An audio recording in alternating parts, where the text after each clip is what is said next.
Hey learner, this is Nilesh Borate. So in this video we are going to see the next attributes in Android, that is the padding, margin and the weight.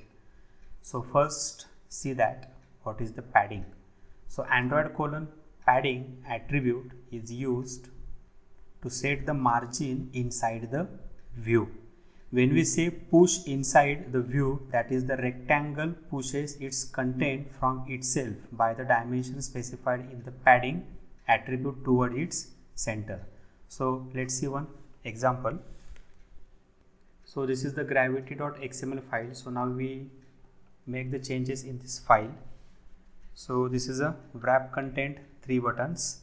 So 1, 2 and 3. Now here we remove this layout gravity attributes.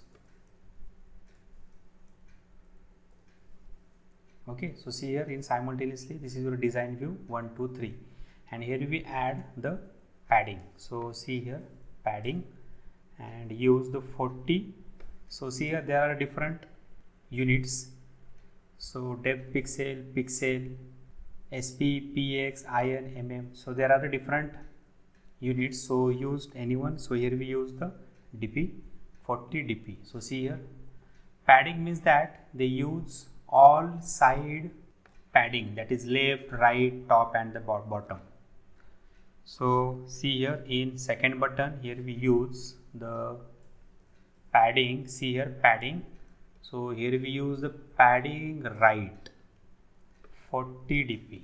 So for example 70 dp. So see here in simultaneously in this second, this is the 70 dp padding or 90 dp. See here, okay.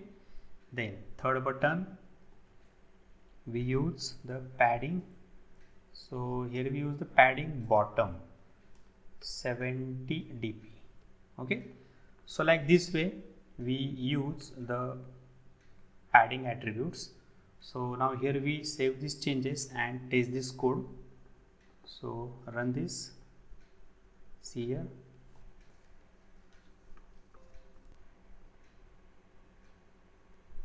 So this is your output. So proceed to next attribute. So your next attribute is that the margin. So when we say the push outside the view, that is the rectangle pushes its surrounding content from itself by the dimension specified in the margin attribute. So here the surrounding content can be other views. So same here we use the 3 buttons 1, 2, 3, and here we remove this padding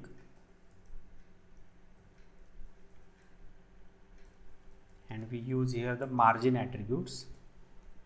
So this is a layout margin. For example, this is 50 dp. So see here this component is shifted from this top and the left side, and bottom 50 and the right 50. All sides make a space of a 50 dp. Same here, if you use here the margin bottom, and if your margin bottom is that the 40 dp. So see here in bottom they use the 40 dp margin. Same here again third margin, for example left, and use here the 80 dp. So they are shifted from the left side. So like this way here we use the layout underscore margin attributes. So here we test this code, again run main activity. So this is your output. Okay, now next attribute is that the layout underscore weight. So they assign weight to the children of a linear layout. For example, if there are the 3 child items within the linear layout, then the space assigned will be in a proportion to the weight, which means the child with larger weight will be allowed to expand more. Thus weight decide how much space an item is allowed to occupy on the screen. So again going to this program and we remove this margin section. Same here.